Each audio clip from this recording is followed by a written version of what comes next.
Eh bien, bienvenue à toutes dans cette session. Donc, cette thématique de guérir ses blessures à accompagner les autres, c'est quand le bon moment? Voilà, c'est un petit peu embrumé. Alors, c'est quand le bon moment? Je sais que c'est une question que beaucoup se posent. J'imagine qu'aujourd'hui, vous êtes à un stade où vous avez déjà un petit peu avancé dans ce travail intérieur. Vous avez traversé il y a quelque temps une période de crise, une transition peut-être difficile, il y a eu des ruptures, il y a eu des changements. Vous avez été amené à travailler sur vous et là, vous avez un appel qui est là, vous avez une petite voix à l'intérieur de vous, vous avez, voilà, petite étincelle, comment l'appeler? En tout cas, il y a des pensées qui se répètent en vous et cette idée d'accompagner les autres qui émerge. Peut-être qu'il y a parmi vous d'ailleurs déjà des personnes qui accompagnent et qui veulent juste évoluer dans un autre type de pratique plus orienté vers le coaching et notamment un coaching comme celui que je propose, ou peut-être que vraiment vous êtes en phase de reconversion. J'essaie d'éclaircir un petit peu l'image. Alors, ce que je vais déjà vous demander, avant qu'on entre dans le vif du sujet, dans cette thématique, à quel moment est-ce que finalement c'est le bon moment d'accompagner?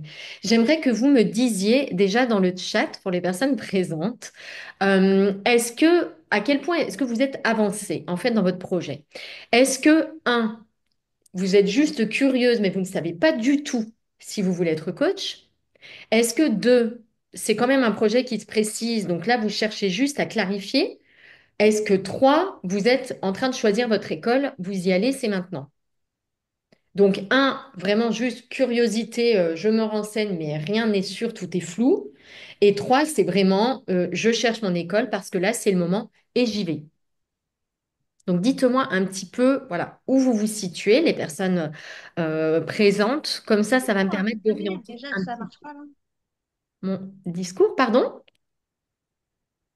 Ah, je pense avoir entendu quelque chose. Alors, on a Laetitia qui nous dit deux, donc là on est entre les deux, le projet commence un petit peu à se clarifier. Véronique, plutôt curiosité, là on cherche des informations, mais vraiment rien n'est flou. Nadège, je veux devenir coach, mais j'ai peur. Du coup, Nadège, ce serait plutôt un, deux ou trois. Ça, j'imagine que la peur, elle est présente pour tout le monde à mon avis.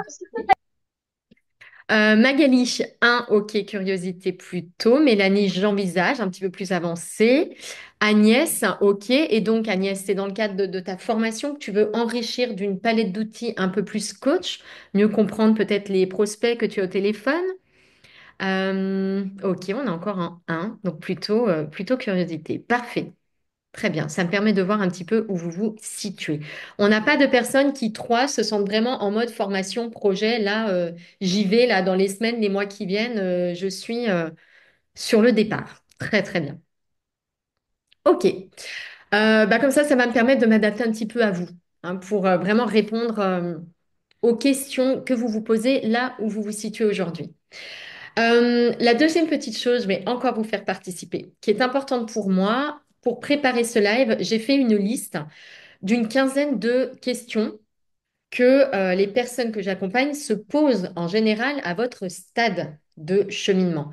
Mais ce qui serait vraiment très précieux pour moi, c'est que vous me mettiez dans le chat exactement la question que vous vous posez avec vos mots à vous. Moi, je l'ai formulée comme ça, de guérir ses blessures à accompagner les autres. C'est quand le bon moment. Mais ce qui va être important pour moi, c'est vraiment d'avoir vos mots à vous. Donc, comment vous formulez votre question? Celle qui vous amène ici, dans ce live avec moi. Merci Véronique pour la précision. Donc tu accompagnes déjà les autres et là l'idée c'est vraiment d'enrichir ta palette d'outils. Ah oui, pour parfaire l'accompagnement des mamans. D'accord, c'est même proposer quelque chose de complémentaire. Parfait.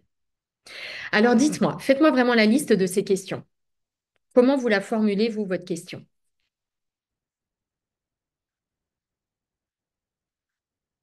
Et ça va me permettre, encore une fois, eh bien, d'affiner et d'orienter mes réponses.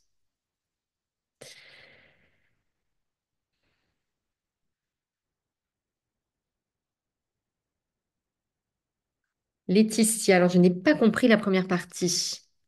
J'ai raté la visio de ce midi et de coach ou pas.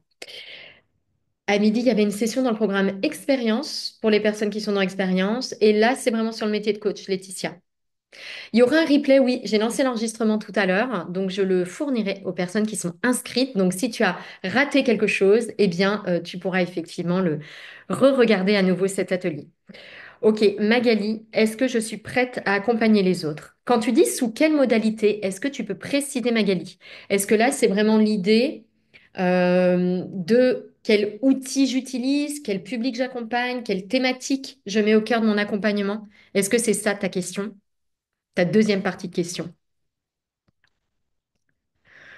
Nadège, apaiser les aidants, mais autrement que par des avis, j'imagine. Donc là, c'est toi, c'est la question que toi tu te poses, c'est d'avoir cette posture qui ne donne pas forcément d'avis, trouver donc une autre posture d'accompagnement. Mélanie, quand est-ce que je serai certaine de pouvoir accompagner les autres dans un accompagnement sécure et efficace? Qu'est-ce que tu entends par sécure, Mélanie? Tu veux dire ne pas leur faire courir de risques parce que tu serais maladroite dans ta posture? Est-ce que c'est un peu ça que tu entends par là? Tu veux qu'il y ait des résultats, pas faire n'importe quoi avec les gens. J'imagine que Oui. c'est un peu le sens de ta question. Très, très bien. Ok, Magali, donc sous quelle modalité, coaching, psychologie, quels outils? D'accord, donc tu penses surtout là au format, au type en fait d'accompagnement. Parce qu'il y a une multitude d'accompagnements, on est bien d'accord. Moi, là, je vais parler du coaching, mais je vais parler, vous allez voir, du coaching auquel je forme dans ma formation. En réalité, c'est un coaching très ouvert puisqu'il y a une multitude de façons d'accompagner et que moi, ce qui me tient à cœur, c'est que personne ne s'enferme dans une casquette. En fait, le format, il doit venir de vous. Il doit venir au bout d'un certain temps, en fait, de cheminement d'apprentissage. C'est pas je pars avec l'idée d'accompagner sous tel format. En réalité, dans le parcours coach, c'est vraiment quelque chose qui vient naturellement et qui part de vous, de vos forces, de vos plus-values, de vos talents, de votre histoire aussi. Ok, Minouchette. Ah, pardon, oui, d'accord. Autrement qu'auxiliaire de vie sociale. Très bien. Ok, donc c'est notre posture d'accompagnement, Nadège. On me dit que j'ai de l'empathie, de la bienveillance, j'accompagne beaucoup de personnes autour de moi. Très bien. Et je veux aussi me protéger en tant qu'hypersensible. Oui, ok, très intéressant. Donc, c'est aussi d'avoir cette posture qui est juste, où je ne vais pas accumuler des choses, avoir de plus en plus de poids sur mes épaules et finalement, au lieu d'aider les autres, ben, m'éteindre peu à peu parce que je puise dans mes réserves en permanence. Donc, préserver son énergie. Laetitia, je sens que le projet se précise dans ma tête. Je veux travailler encore un peu sur moi. Ok, très bien. Dans la réflexion. Est-ce qu'il faut obligatoirement avoir une certification de coaching pour exercer? Ok, Carole. C'est une question qui est intéressante, à laquelle je n'ai pas prévu de répondre, mais pourquoi pas, je me la rajoute effectivement. C'est un élément intéressant. Il y en a beaucoup qui mettent en avant d'ailleurs ces éléments d'avoir une certification RNCP, des labels, l'Institut français de coaching, etc. Et donc, à quel point est-ce que ça, c'est vraiment quelque chose d'essentiel pour pouvoir exercer? Parfait. Si vous avez d'autres questions qui vous viennent, eh ben, n'hésitez pas à les mettre dans le chat. Pour moi, c'est très, très précieux d'avoir vos retours. Donc, je vais vraiment, moi, je vais vous dire la question numéro un, en fait, autour de laquelle j'ai préparé ce live, hein, cette transmission. Euh, c'est en fait, qu'est-ce que je dois avoir réglé en moi pour pouvoir accompagner les autres? C'est vraiment cette question-là que je me suis posée. On est engagé dans un chemin, on apprend à, on travaille sur nous, on apprend à s'écouter, on apprend à dénouer des choses en nous, à identifier des blessures, des croyances, à les transformer. À quel moment est-ce qu'on peut se dire, bon bah là, c'est bon, j'ai assez fait de travail sur moi, je peux maintenant, à mon tour, accompagner les autres. Et pour reprendre les mots de Mélanie, bah, les accompagner de manière sécurisée. C'est-à-dire qu'ils vont avoir des résultats positifs, je ne mets personne en danger, bref, je fais les choses comme il faut parce que bah, j'ai suffisamment, on pourrait dire, de bagages, de connaissances, d'expérience. On va voir qu'au-delà de la connaissance, c'est vraiment l'intégration qui va compter. Donc voilà, à quel point est-ce que, il faut avoir réglé tout ça pour pouvoir, à un moment donné, transmettre à son tour. Là, j'ai envie de dire que on va peut-être pouvoir faire le lien tout de suite avec ta question, Carole. C'est que finalement, est-ce qu'il est plus important d'avoir une certification pour exercer ou d'avoir accompli certaines choses sur soi, avoir intégré un certain nombre de choses en soi pour être finalement légitime. Qu'est-ce qui, à votre avis, va donner à un moment donné cette légitimité pour pouvoir exercer et accompagner les autres? Bah, je vous invite à répondre dans le chat d'ailleurs à cette question. Qu'est-ce qui, à votre avis, va pouvoir vous donner à un moment donné cette légitimité? Sur quoi elle va se baser, cette légitimité? Est-ce que c'est un diplôme? Est-ce que c'est une certification? Alors, j'ai évidemment mon avis sur cette question, mais je vous invite à vous la poser parce elle est intéressante. Évidemment, ce qui va compter, c'est d'avoir suffisamment d'intégration pour pouvoir accompagner les autres, pour pouvoir leur proposer quelque chose de juste. À quel point est-ce que sur une échelle de 0 à 100, on doit avoir réglé des choses en soi? Déjà, je voulais juste faire une petite parenthèse. C'est quoi, en fait, on dit de guérir ses blessures, mais de quoi on parle exactement quand on parle de ce travail intérieur à faire sur soi avant d'accompagner les autres? Pour moi, ici, je pense qu'il faut prendre peut-être un petit peu de recul déjà sur notre façon d'appréhender le travail intérieur. On est toutes et tous incarnés sur Terre, voilà, envoyés sur Terre. On est toutes et tous ici pour apprendre. On va apprendre dans notre vie continuellement. La vie nous donne des expériences à vivre. Ces expériences, elles soulèvent, elles réveillent des choses en nous. On s'aperçoit qu'on a des croyances qui nous limitent, on s'aperçoit que certaines situations nous font souffrir, ça réveille des peurs, ça réveille de la colère parfois, ça réveille un sentiment d'injustice. Il y a des choses qui se produisent dans notre enfance, on le voit, et puis on va garder ça avec nous. Il peut y avoir des épreuves traumatisantes qui, encore une fois, réveillent des choses en nous. Et finalement, toute notre vie, eh bien, elle a vocation à nous faire vivre des expériences qui vont nous permettre petit à petit de démêler finalement ces poids, de prendre conscience déjà de tout ce qui entrave finalement notre rayonnement, prendre conscience de tout ça. Et petit à petit, par cette mise en lumière, cette conscience, eh bien, de pouvoir le libérer. Parfois, on va y arriver, parfois, on ne va pas y arriver. Qu'est-ce qui se passe quand on n'y arrive pas? Bah, la vie va nous représenter d'autres expériences pour qu'on puisse à nouveau prendre conscience des poids qui sont toujours là. Et bah, soit on va saisir cette nouvelle chance de libérer le poids, soit on va encore pas y arriver. Et puis, bah, la vie va nous représenter encore de nouvelles expériences. Finalement, moi, c'est vraiment comme ça que les choses résonnent pour moi. Nous sommes d'éternelles apprenantes de la vie. Et notre objectif sur Terre, notre mission, on pourrait dire, c'est vraiment de libérer tout ce qui entrave le passage de la lumière. On pourrait dire ça comme ça. Imaginez que l'univers, c'est comme un grand soleil central. Chaque personne a vocation à laisser passer cette lumière à travers elle, dans toutes ses pensées, toutes ses actions, toutes ses décisions, tous ses choix sur Terre. Et dans la réalité, bah, on est tous un petit peu bloqués par tous les poids que j'évoquais. Et donc, notre mission, c'est ça, c'est de nettoyer ces poids, nettoyer ces blessures pour que notre lumière unique puisse eh bien, rayonner sur la Terre et que finalement, la belle création de l'univers, eh bien, qu'on puisse contribuer, en fait, le co-créer, on va dire, ce joli monde avec l'univers. Pour moi, c'est vraiment comme ça, en fait, que les choses se présentent. Et donc, est-ce qu'il faut avoir terminé ce travail à 100% pour pouvoir accompagner les autres?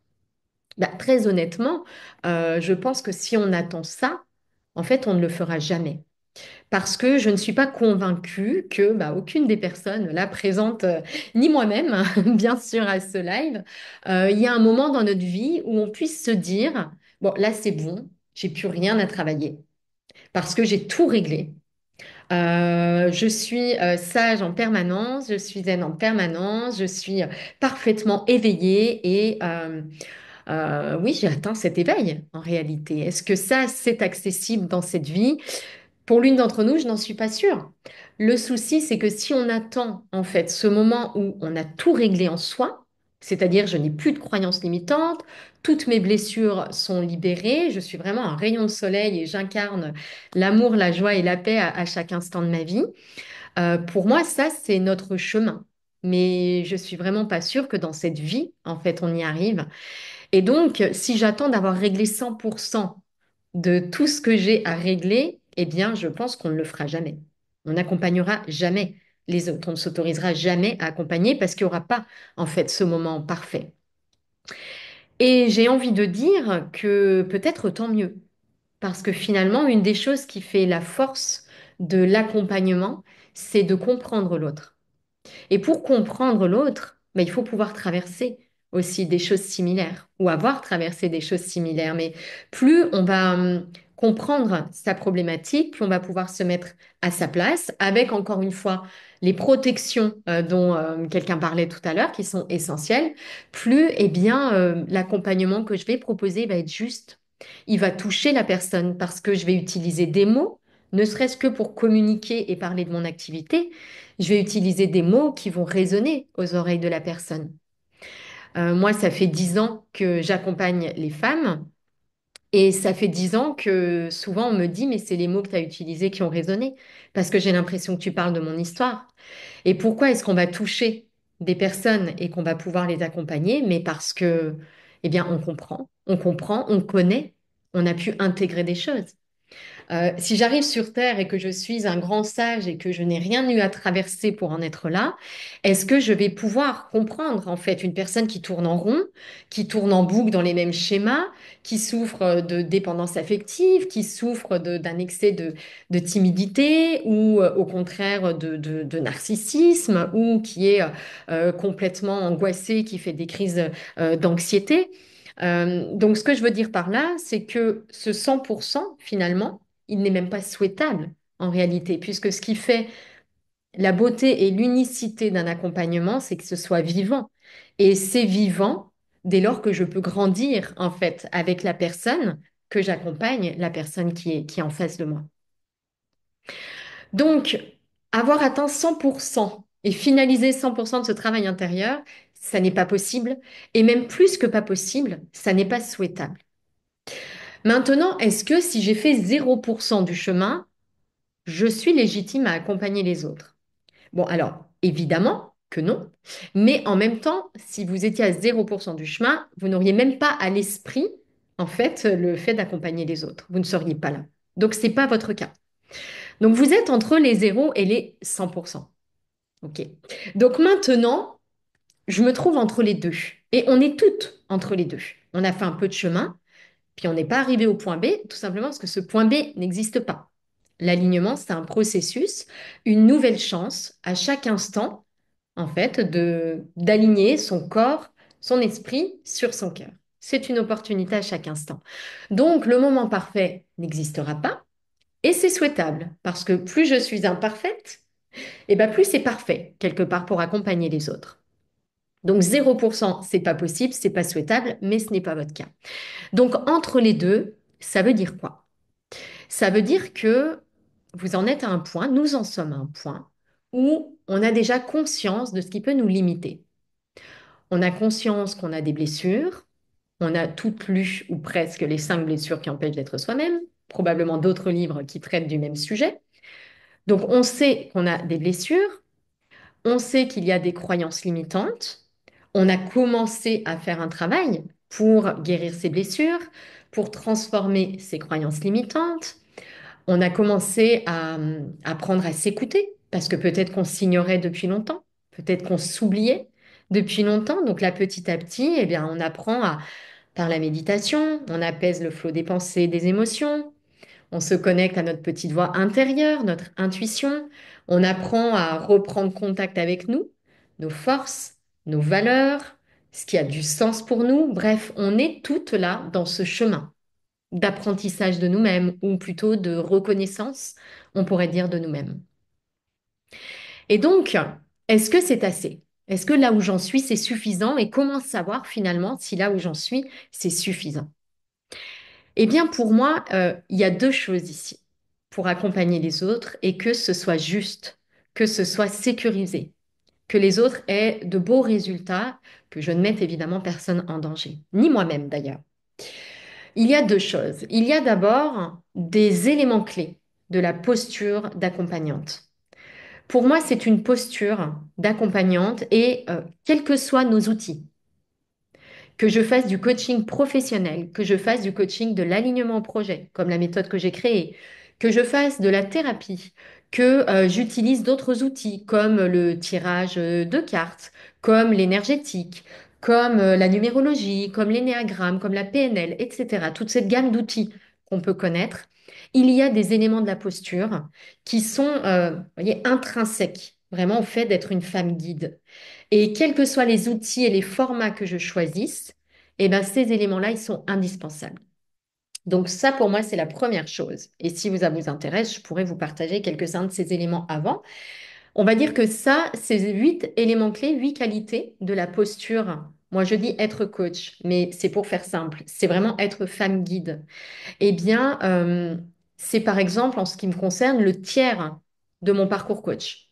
Vous voyez, le tiers est consacré à ça. C'est pour dire à quel point c'est précieux, à quel point c'est essentiel. C'est justement ce qui va permettre ça de proposer quelque chose de sécurisé, où je ne balance pas à l'autre tout un tas de projections, tout un tas de conseils qui vont en fait le priver de son autonomie, qui vont le priver de ses ressources. Et finalement, voulant bien faire, ben, je vais éteindre la personne malgré moi. Vous voyez, il y a vraiment des éléments ici qui sont importants. Et la deuxième chose qui est très importante et qu'il faut avoir accompli avant, c'est d'avoir des éléments d'expérience qui sont intégrés. Je parlais de ce travail intérieur. Alors, le travail intérieur, c'est très, très vague. Il y a des dizaines de choses à l'intérieur.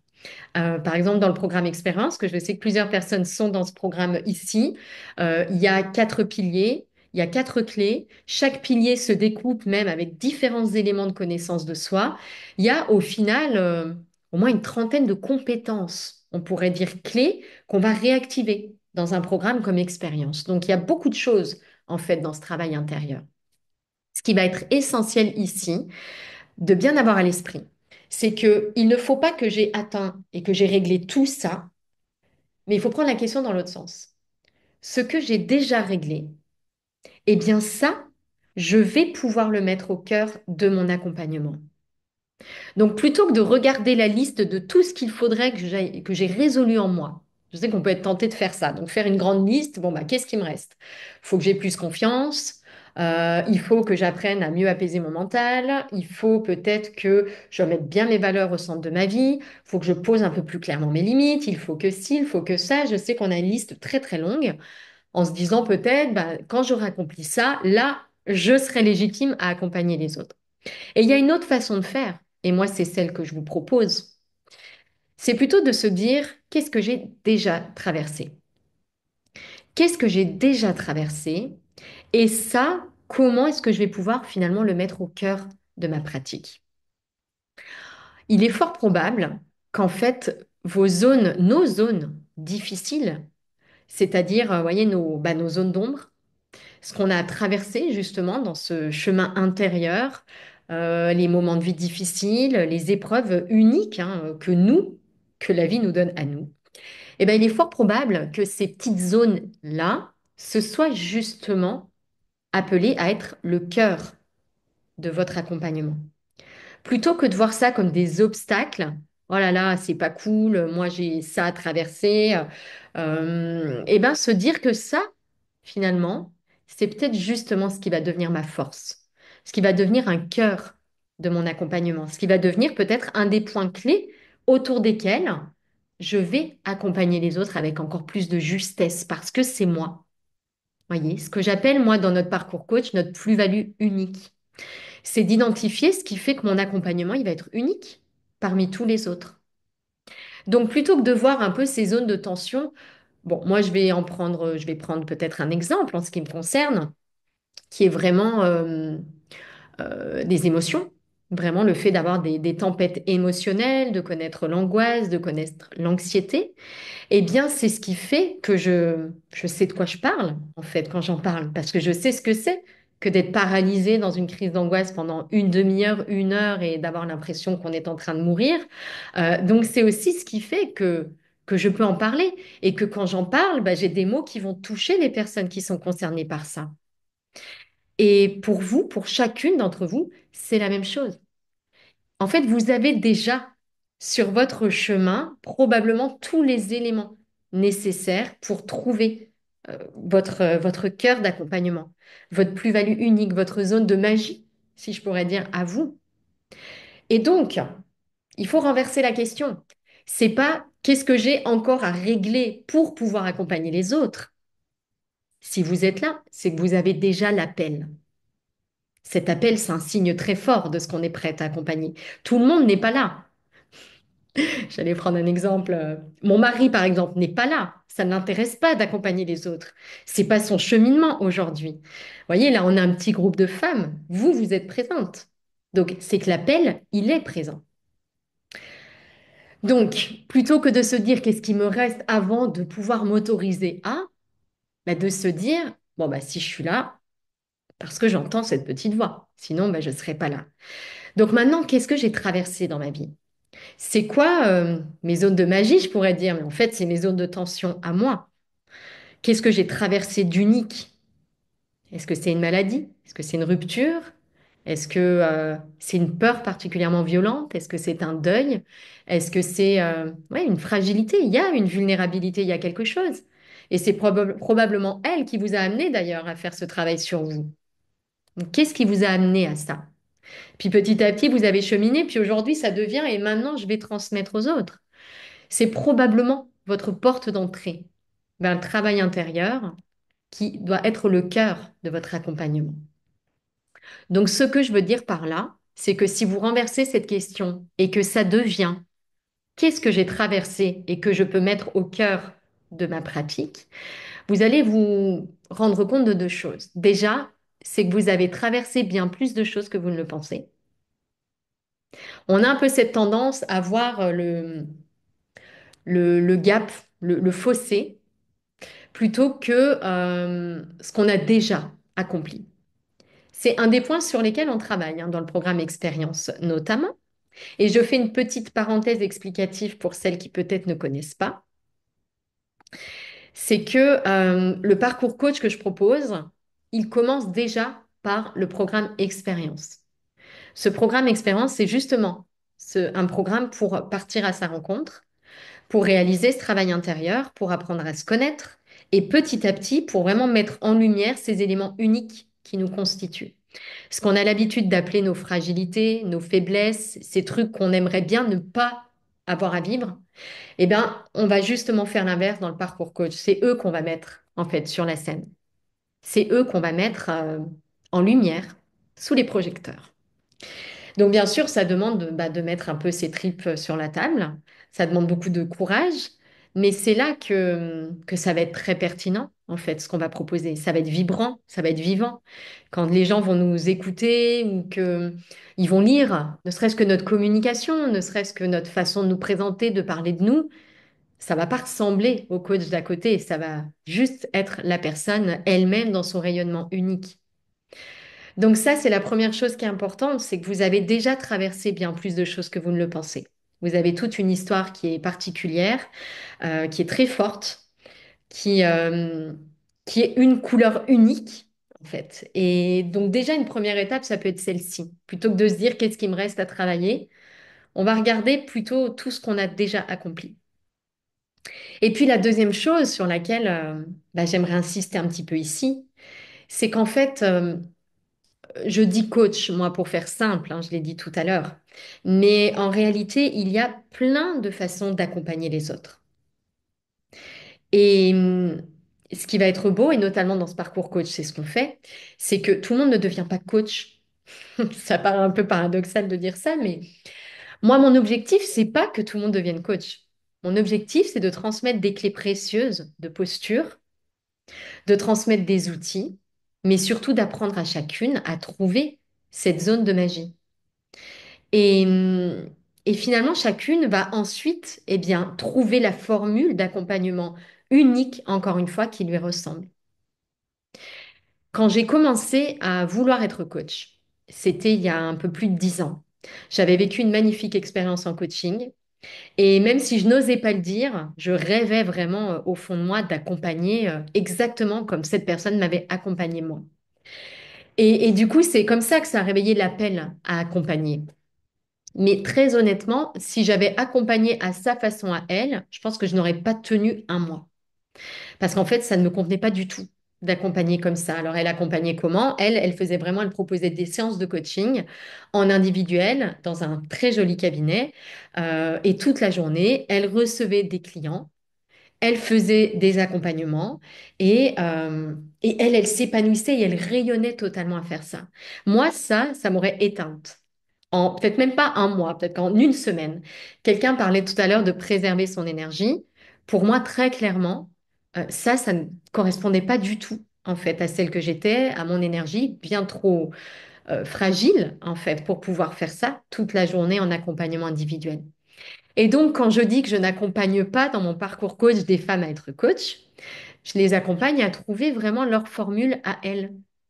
Et on peut accompagner, donc là, vous seriez surprise, mais on fait d'ailleurs un exercice dans un des ateliers de ce parcours coach, assez vite d'ailleurs au début pour tout de suite s'immerger dedans. On fait la liste de toutes les formes d'accompagnement possibles et on en a 10, 20, 30, 40.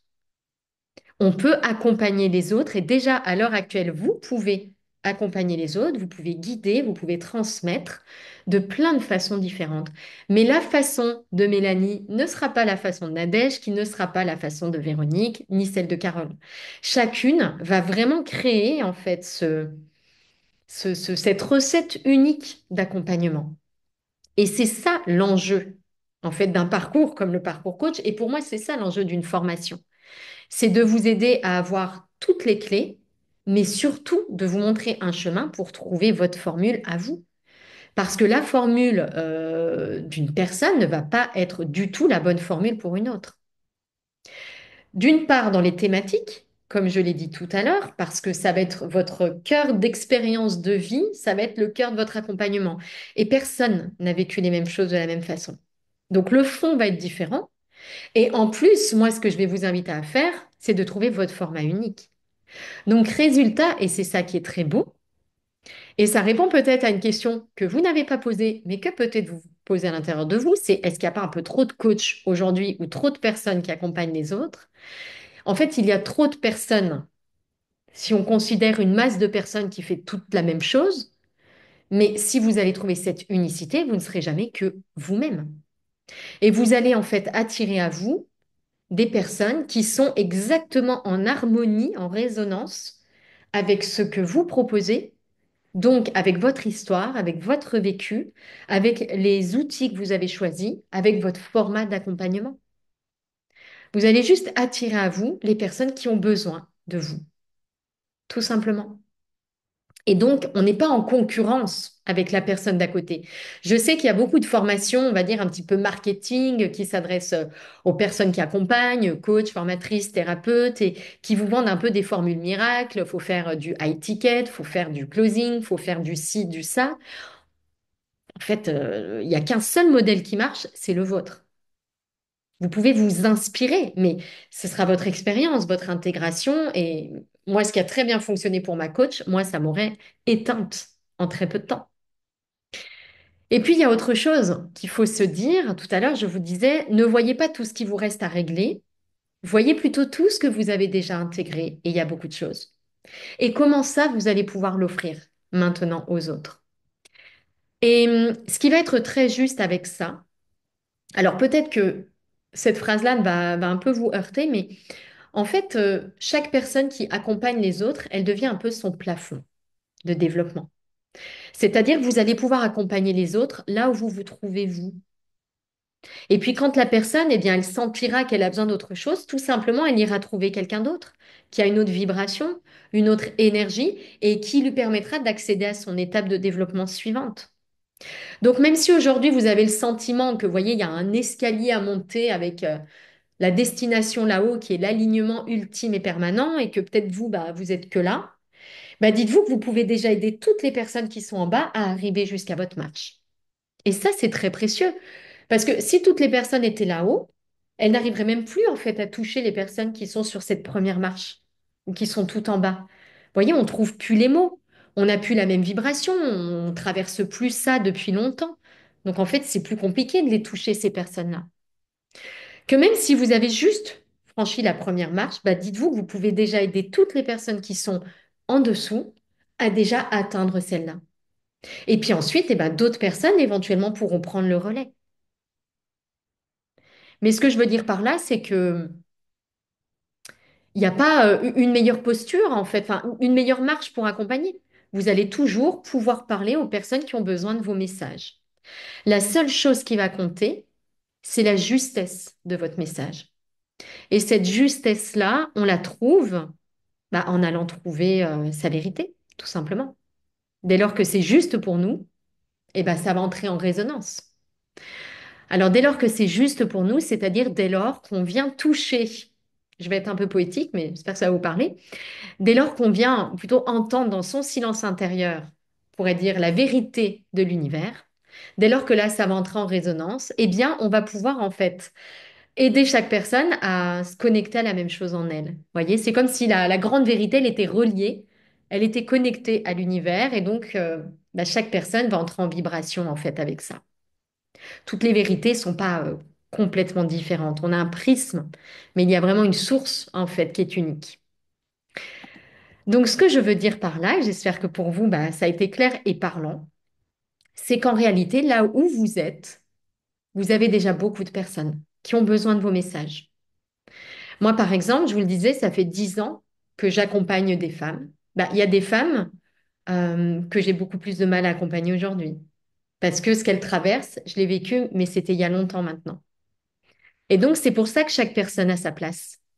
Dès lors qu'on est vraiment connecté à cette réalité, qu'on fait ce travail intérieur, qu'on observe, qu'on continue à mettre en lumière, qu'on continue ce chemin de dépouillement intérieur.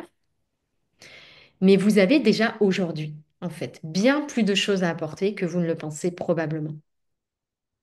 Moi, quand j'ai commencé à accompagner les autres en 2015, si je me regarde avec mes yeux d'aujourd'hui, je me dis non, mais c'était beaucoup trop tôt. De quel droit même je me suis autorisée à faire ça?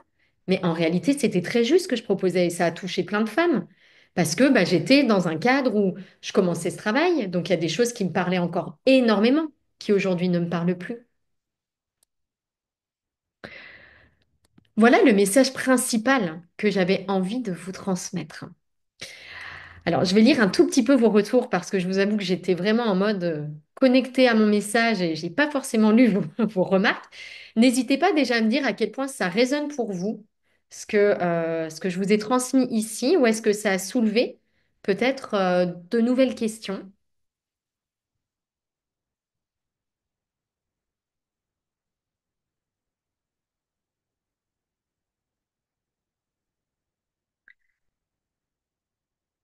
Ok. Ça va, c'était clair pour vous, cette partie, cette présentation? Alors, je vous l'ai dit, il y a deux choses qui, à mon sens, sont essentielles pour pouvoir accompagner avec justesse. Ok, Magali, c'était clair. Je vous l'ai dit, il y a des qualités de la posture d'accompagnante qui sont absolument primordiales. Ça, c'est une chose. Et ensuite, je vous ai dit, il y a votre expérience unique. Et là, où que vous en soyez aujourd'hui, vous avez déjà des choses à transmettre. Elles sont précieuses. Si vous êtes OK, je peux simplement peut-être vous présenter un petit peu ces qualités de la posture d'accompagnante qui sont absolument essentielles pour être juste dans son accompagnement et pour ne pas tomber dans certains pièges qui peuvent devenir bah, vraiment insécurisants pour la personne qu'on va accompagner.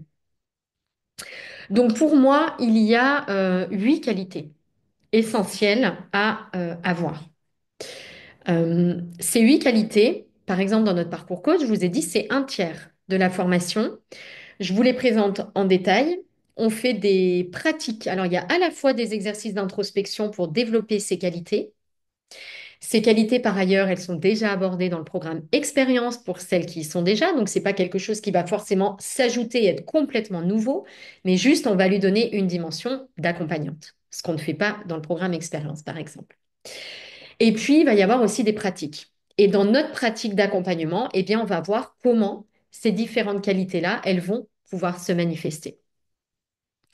La première qualité qui est essentielle, c'est ce que j'appelle la présence. La qualité de présence, c'est quoi? C'est une capacité à avoir conscience de ce qui se passe au moment où ça se passe.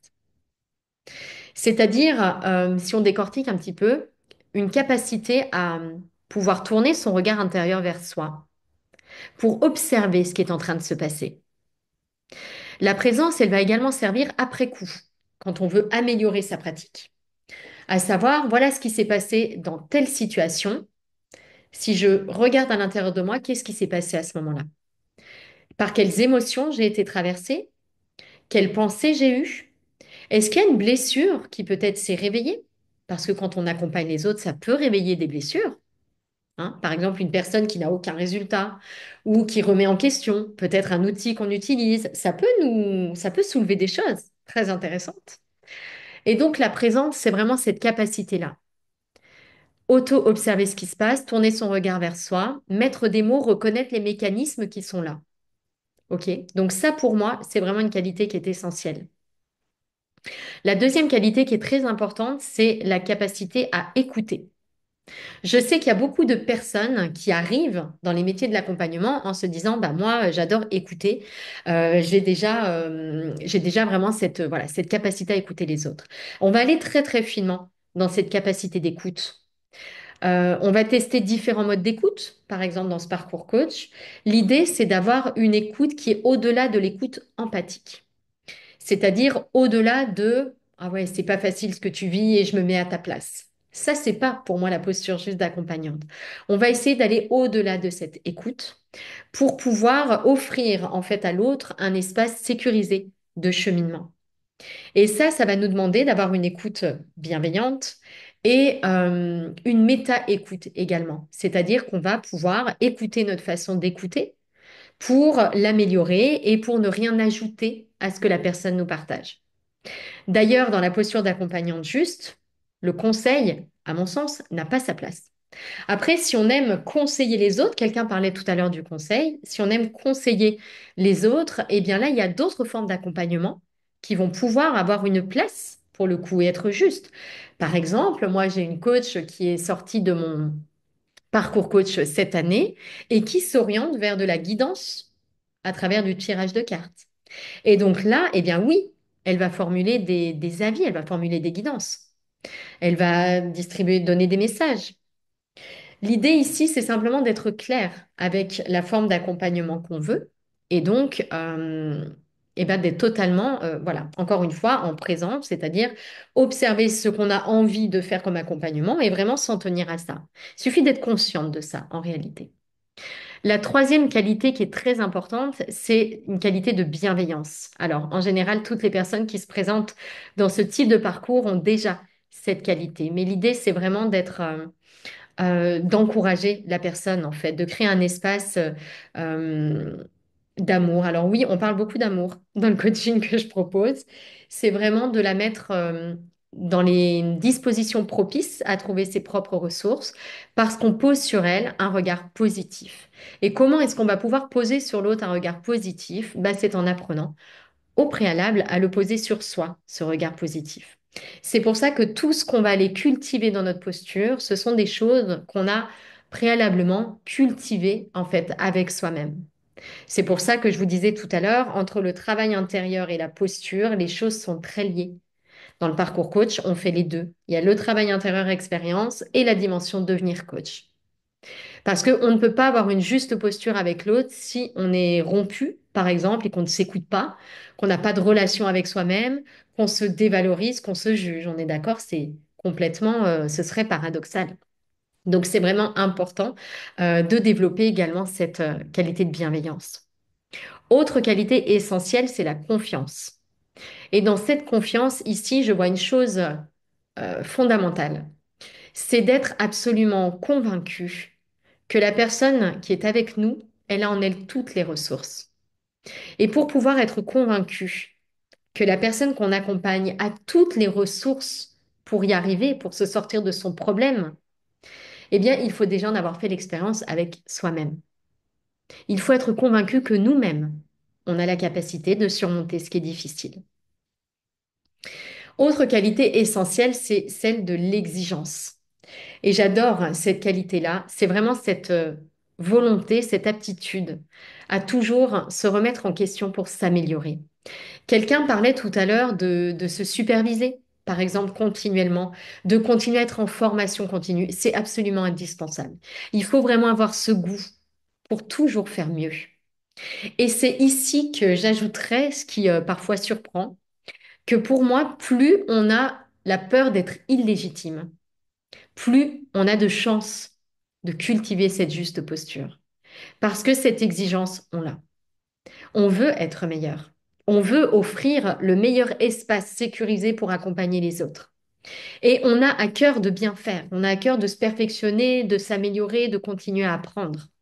Et ça, c'est vraiment, peut-être même si je devais retenir une qualité au-delà de toutes les autres, pour moi, celle-ci, elle englobe toutes les autres. Parce que dès lors que j'ai cette capacité à me remettre en question et cette aptitude et ce goût à progresser, à m'améliorer, eh bien, je vais pouvoir en fait progresser sur tout le reste. Donc ça, c'est vraiment pour moi peut-être la qualité numéro un, qu'il est essentiel d'avoir. Il y a d'autres qualités qui sont importantes pour accompagner les autres, qui sont davantage, on va dire, liées au coaching. C'est la notion d'action, c'est également la notion d'autonomie. Donc, je ne vais pas forcément les développer ici, mais je crois que les premières qualités dont j'ai parlé sont suffisantes et parlent déjà d'elles-mêmes. L'idée, c'est vraiment d'avoir une posture juste à côté de l'autre, une posture qui finalement lui signifie que là, il est chez soi. Vous voyez, cet autre, il est en sécurité. De poser sur lui un regard qui dit, tu as toutes les ressources pour y arriver, et d'être dans cette capacité à observer ce qu'on est en train de proposer à l'autre dans un souci de s'améliorer. En réalité, tout est contenu finalement dans cette phrase-là, cette volonté d'être juste avec l'autre et de lui offrir le meilleur espace qui soit. Donc ces qualités-là, comme je le disais, c'est vraiment quelque chose qu'on voit dans le parcours coach et c'est un tiers pour moi de ce parcours. Voilà, c'est vraiment d'aller développer cette justesse dans la posture. Est-ce qu'il est nécessaire d'avoir ces qualités avant d'accompagner les autres? On n'est pas obligé d'avoir tout à 100%, encore une fois, cultivé, mais c'est d'avoir l'envie. C'est pour ça que je vous disais, l'exigence pour moi, elle est au-dessus du reste, parce que il faut avoir ce goût à se remettre en question, à apprendre et à offrir à l'autre, eh bien, le meilleur espace possible. Donc, s'il y a une chose à avoir avant de se lancer, eh bien, je dirais que c'est ça. C'est vraiment ce goût pour apprendre, pour se remettre en question et pour continuer à grandir. Pour moi, accompagner les autres, c'est peut-être la meilleure façon de continuer justement à grandir. Je vous montrais tout à l'heure l'image de cet escalier. Disons que vous êtes sur la deuxième ou la troisième marche aujourd'hui et qu'il y en a 10 ou on ne sait même pas combien il y en a, puisque quand on a résolu quelque chose, il y a autre chose qui apparaît ou un nouveau niveau d'intégration. Donc, c'est un escalier infini et nous, on a grimpé quelques marches, sinon on ne serait pas là en train d'échanger sur ce sujet. Et donc, comme je vous disais tout à l'heure, vous pouvez déjà accompagner les personnes qui n'ont pas encore atteint votre marche. Et ce qui va se passer et qui est magnifique, c'est qu'en réalité, vous n'allez pas stagner. Parce qu'on pourrait se dire, bah alors je vais amener tout le monde ici et puis moi, je continue à rester sur cette marche, puis à un moment, j'ai plus personne à accompagner. En réalité, le meilleur moyen de continuer à grandir, c'est d'accompagner les autres.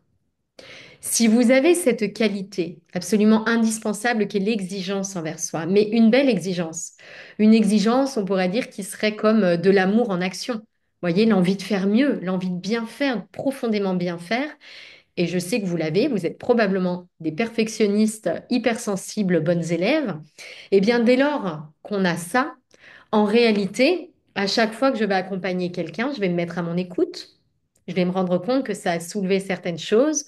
Je vais m'améliorer. Je vais observer ce qui est là. Je vais accueillir peut-être l'émotion qui a été mise en lumière, la blessure qui a été mise en lumière. Et puis, eh ben, je vais continuer en fait mon chemin. Et les autres, non seulement je vais prendre plaisir à les accompagner, je vais transformer, les aider en fait, transformer, oui, leur vie au niveau où ils en sont, au niveau où moi j'en suis, mais en même temps, en fait, je vais avoir là le plus beau moteur qui soit pour continuer à grandir. Parce que quand on accompagne quelqu'un et qu'on a ce souci de bien faire, eh bien, on a le moteur le plus puissant qui soit. Je ne sais pas s'il y a des personnes qui s'intéressent au bouddhisme ou qui connaissent cette sagesse, mais on dit souvent que dans le bouddhisme, il y a deux véhicules, il y a deux moyens principaux pour justement progresser vers cet éveil, cette grande sagesse. Le premier, c'est des souffrances qu'on rencontre et bah, on n'a plus envie de souffrir. Donc bah, ça nous donne un petit élan pour le résoudre. C'est en général ce qui nous amène ici. Et puis il y a un moment où il y a un deuxième véhicule qui va prendre le relais.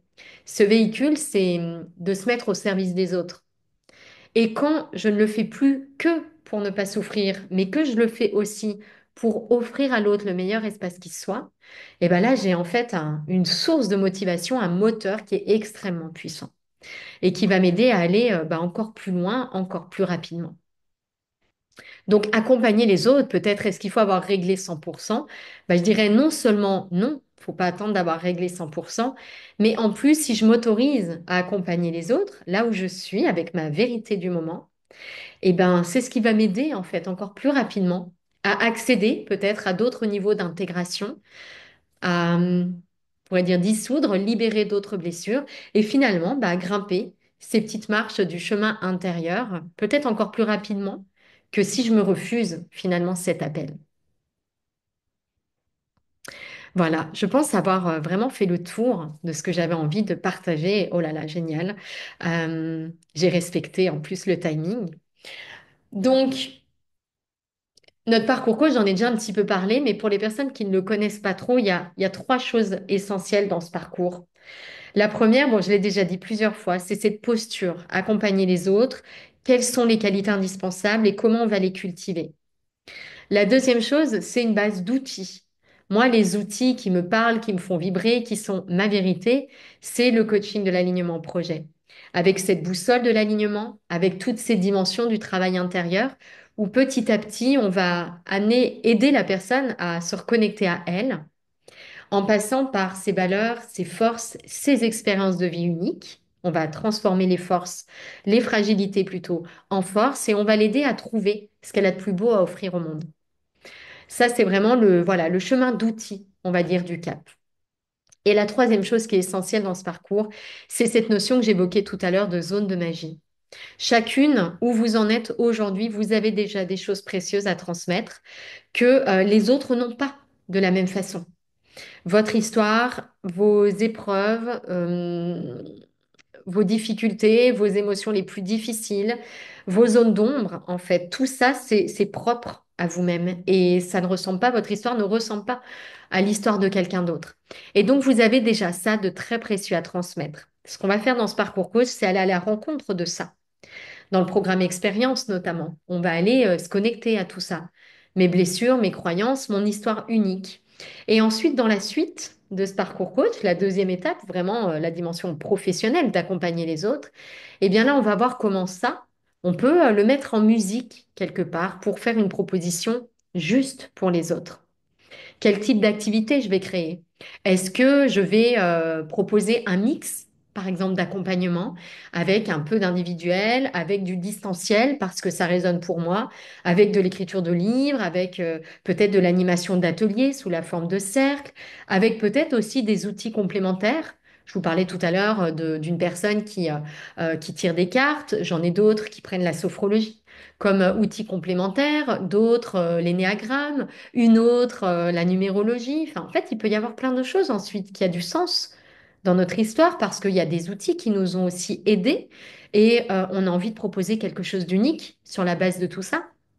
Et puis, bien sûr, au cœur de notre accompagnement, bah, qui j'ai envie d'accompagner, pourquoi, sur quel objectif. Et ça, bah, ça doit parler de votre histoire à vous. Et plus ça va parler de votre histoire à vous, plus ça va être captivant, en fait, pour les personnes qui vous rencontrent. Et plus vous allez attirer à vous les personnes qui ont exactement besoin de ce que vous offrez. Et donc voilà en gros ces trois grandes parties de ce parcours coach que je propose. Je vais vous mettre dans le chat. Alors, vous connaissez peut-être le site de notre école, c'est Cap Coaching School, si vous avez envie d'aller voir. Je vais vous mettre dans le chat un formulaire de candidature. Si vous sentez que ça résonne pour vous, bah, sachez qu'on fait une petite candidature, c'est-à-dire un entretien téléphonique assez poussé avec une personne de l'équipe, voilà, pour voir si ça colle vraiment à votre besoin, à vos attentes, histoire que ça matche parfaitement entre notre formation et vous, sachant que la formation, c'est moi et uniquement moi qui l'anime. Donc ça, j'insiste vraiment dessus.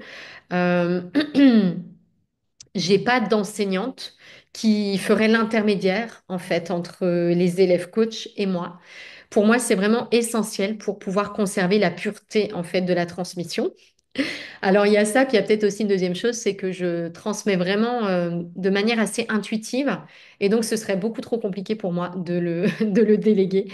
Donc, je préfère vraiment transmettre à chacune, voilà, ce que je capte, ce que je sens qu'elle a besoin d'entendre pour justement pouvoir trouver cette voie unique dans l'accompagnement qui est la sienne.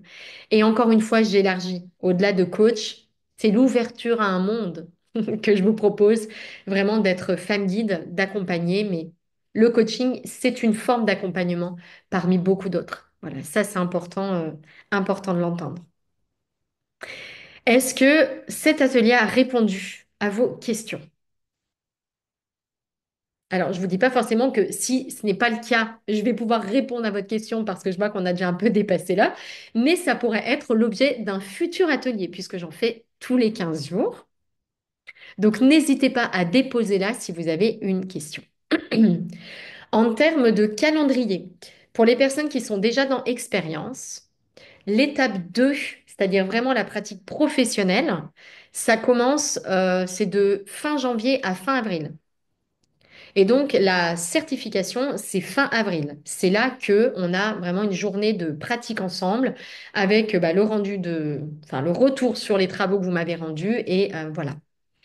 Euh, Pour les personnes qui n'ont pas fait expérience, c'est dès maintenant que ça peut commencer parce que le travail dans l'expérience, ça demande déjà du temps préalable. Donc, n'attendez pas si vous sentez que ce parcours résonne avec vous. Il y a une promotion par an. Donc, si c'est pas là, ça veut dire que c'est l'an prochain. Voilà. Je le dis pour les personnes qui aimeraient se lancer sans trop attendre. Du coup, ne ratez pas cette session-là si ça résonne pour vous, évidemment. Est-ce que vous avez d'autres questions auxquelles vous aimeriez que je réponde dans un futur atelier?